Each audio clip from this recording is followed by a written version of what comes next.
The national state of disaster has been extended until the 15th of December. All international travel will now be permitted, and some benefits are extended until March next year. This from President Cyril Ramaphosa's address to the nation last night. To discuss this with us, we have political analyst Sandile Swana. Good to have you. Thanks, Sandile. Thanks for your time. Thank you so much, Sakina, for having me. It's Leanne. But sorry, Leanne. Do you understand? You don't understand. Everybody's mixing us up these days. I don't know. Either my voice is getting higher or hers is getting deeper. It's okay.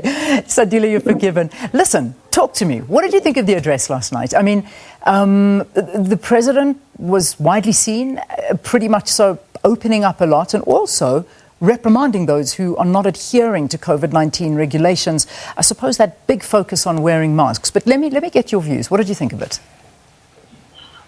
The very last part of what you've mentioned, I think, is the most crucial part, where the president alerted us to the fact that we can actually reduce the rate of infections at a personal level and in our families simply by adhering to good hygiene practices. I was shocked, though, when he mentioned that the Eastern Cape is leading in these new infections again. Even university students or tertiary institutions, I suppose even the TVET colleges are, in fact, when educated people are leading in infections, it is worrying. But what is also encouraging about his presentation this time is that he is able to pinpoint the hotspots and send targeted interventions there. But overall, what impressed me with his presentation is that he's reduced it to a leadership issue that people need to be told to behave in a safe manner. So to me, that was the biggest takeaway. And I think all the leaders, whether they are in the churches, in universities, sports organizations, gyms, nightclubs, hotels, everywhere, every leader now has got a duty to really make sure that people adhere to social distancing, washing of hands, and wearing of masks. So that is the biggest thing. More than he did mention the progress made on the pharmaceutical side, but that is something that is a last resort. It is good, it will be good when it comes, but it's not here now, and we need to be safe now.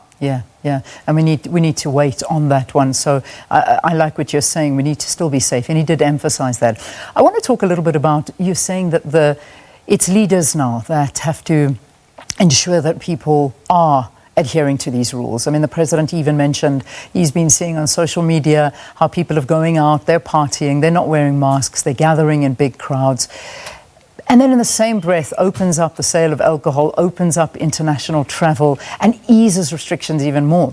My question to you is, in general, do you really think citizens actually listen to the reprimands of saying, wear a mask and sanitize, or do they just listen to the fact that the president actually said, hey, this is great, but we can buy alcohol at any time now, and we can go where we like. Things are looking really good.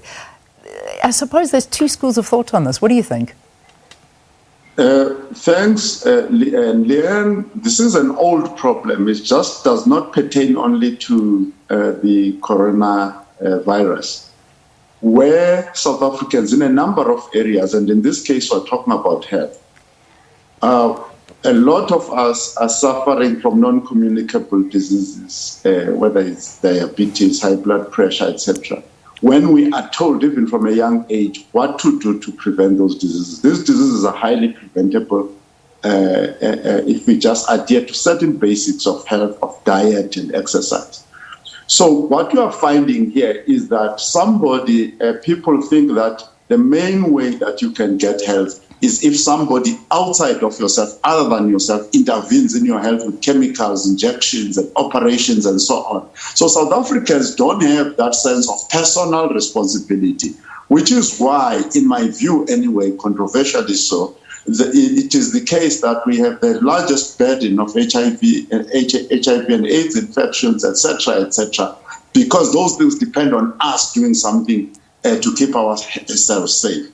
So even in this case of COVID-19, South Africans do need that, but we don't have that culture. And that is why I am saying it's a leadership issue. Leaders have a duty to transform society. Change, the main job of a leader is to introduce positive change. And so to the extent that we've been failing, it also means that we haven't had clear leadership, decisive leadership in these areas of diseases that can be transmitted from person to person. Yeah, and it's a great concern, it really is. I mean, a simple question to you, why do we even still have a lockdown? I mean, if we truly look at things, I was actually asking my colleagues here at work, guys, did he mention are we still on a curfew? Do we still have that curfew from 12 to, 5 in the morning or 4 in the morning? I don't know if anybody abides by that, and it doesn't seem that there is much of a lockdown happening. I mean, all that's really done is he's lightened things up a bit. So why do we need a lockdown? I think some of us, including myself really, I have said long ago that this lockdown issue must be done away with. But from a political point of view, if he continues to maintain, we call it the lockdown, but he calls it the state of national disaster, something like that. So it means that he's keeping in reserve his right to impose another level, maybe even if it's in a limited geographic area. So he's reserving his rights to take certain actions where people behave, because it is clear in every report that he gives that it's not the behavior of the virus that is a problem. It is human behavior that is a problem. So the police, the soldiers, and so on, the military, are the ones who are going to compel you to behave. If you don't want to do it yourself, and your leaders, heads of families and churches and so on, don't actually encourage people to behave properly. So then Cyril Ramaphosa reserves the right to actually force you militarily or using the police to actually comply. He's reserving that right. That's all that is. There wasn't too much mentioned about the economic state that South Africa is in, and I think that is very, very well known as to the dire state that we're in. Job losses, financial uncertainty for many, many people. And, you know, we hear obviously from him that the UIF and social grants will pay out as per normal until next year, March. Perhaps you want to talk to us about this? This is a very difficult thing. The first simple statement to make is that it is easier to close an economy down, to close any business down. What is difficult is to start it up again. And that is where we are as South Africans. I mean, even yesterday, I saw a report that Telkom is actually starting a process of retrenchments and so on. So we're going to see massive changes in the economy of South Africa. Landlords are going to have less tenants and so on and so forth. And another big issue here was that when you started the lockdown, you needed to have a 12 to 18 months economic package, because you cannot, I mean, we hear banks to saying that, no, we'll give you a month or 3 months holiday on a credit card.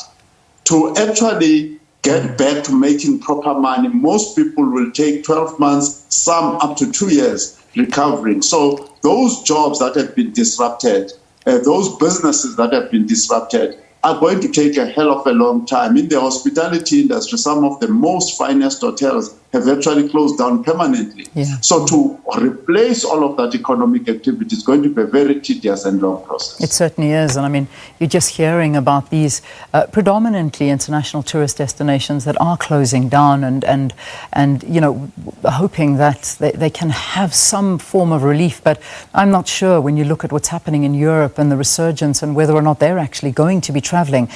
The presidential employment stimulus package, let's go there for a second. I mean, he said among these, the Department of Basic Education has opened recruitment this week for teacher and school assistants, and this is really targeting unemployed youth in every province. The education sector has been very, very hard hit by the pandemic. Do you think this kind of stimulus will work? That type of stimulus package, generally speaking, it works from another angle altogether. The angle that it works from is the angle of increasing the number of people in the economy who actually have money to spend. In other words, then they can go to the supermarkets, the shopping centers, and buy things. So from a GDP perspective, when you give consumer spending power, then you are stimulating the economy. So from that point of view, it works. From the point of view, which is a big debate right now, whether we should be increasing in any way, directly or indirectly, the wage bill of the public sector, which has been found to be faulty even by the Minister of Finance in two ways. One, the number of people employed is more than the work that is there. Number two, their salaries. The salaries, if you work in the public sector, a person of equal qualifications with yourself will earn less than you. So being in the government, working for the government is the best business or career proposal for anybody who simply wants to make money. So it's a two-edged sword. But what we do need to insist on and encourage the president to do is to launch these infrastructure projects which create proper businesses that are economically justifiable, rather than gathering a lot of people around programs that are of dubious economic activity. Our educational sector has had a lot of money thrown in it over many years, over close to 30 years now, but it is not competitive by African standard to other African countries. So even before COVID-19, that was an unproductive sector, and it remains an unproductive sector. I mean, we've got the third South African Investment Conference next week. Any expectations at this? I mean, do you think that this is going to assist in some way to boost the economy? I'm taking into consideration how other economies around the world are doing right now, and it seems that people are in countries trying to look after themselves, looking for external investment at this phase. I'm not sure, but perhaps you've got a different opinion on it. Generally speaking, if you've got the right economic framework, even here in South Africa, if we're the right one, foreign investment is a good thing. I've got no qualms with that. What I do have qualms is the track record of these investment conferences that have been called by the President Cyril Ramaphosa since he started. At one stage, he said he was going to create 275,000 jobs at a time perhaps when we needed 1.5 million jobs per year. And he has not given us an account, even until today, as to what happened there. Leave COVID-19. COVID-19 started in March this year here in South Africa. Leave that alone. Since he took office and he said he was going to create and called all these job summits, investment summits, we didn't receive any progress report as to what was achieved. Instead, what we saw from States SA, the Reserve Bank and Treasury, was that the economy was actually going down since it took over power. So maybe this time, those people might start creating proper jobs. So in terms of the government today, we must wait until the results are there. Let them hold the investment conference. Let's talk in 2 years' time from now. Okay. A quick wrap on this interview, and also I think it's important to pay tribute and perhaps to get your views on the passing of two prominent South Africans. Last night we hearing the news of the Auditor General passing, Kimi Makwetu. We're also hearing of the passing of former Nelson Mandela Bay Mayor Mgomeli Bobani, and he of course died 3 weeks after being hospitalized with COVID-19. Auditor General suffering with lung cancer and unfortunately eventually succumbing to it. Talk to us about their legacies. Certainly the legacy of the Auditor General Kimi Makwetu.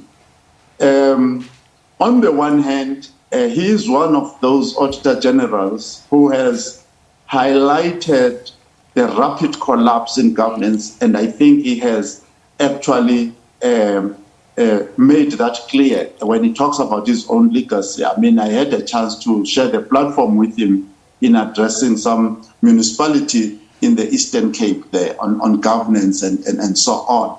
So that legacy is there. He has been very concerned, and he has made concrete suggestions of what must be done. So Kimi Makwetu, unfortunately for him, he came at a time when South African governments, more especially after the Polokwane conference, where governance was under attack left, right, and center, but he stood his ground, he stood it well. Bobani, on the other hand, in PE, we're very sorry that he is late due specifically to COVID, but we must also remember the words of Cyril Ramaphosa, the president, who said that our recovery rate in general is about 92%. So a lot of South Africans do recover, but those who did make it, like Bobani, it's sad. Bobani has been an entertaining figure in the PG area, very controversial, very colorful, at a time when that municipality was in total crisis, and it remains in crisis. So at this stage, it is difficult for many people to claim any success out of what has been happening, probably for 10 years or more. Indeed, indeed. Let's leave it there. Political analyst Sandile Swana, thank you very, very much for talking to us and analyse President Cyril Ramaphosa's speech last night and talking to the two high-profile passings as well that were announced last night. Let's quickly take a break. We'll have the news at 7 after this.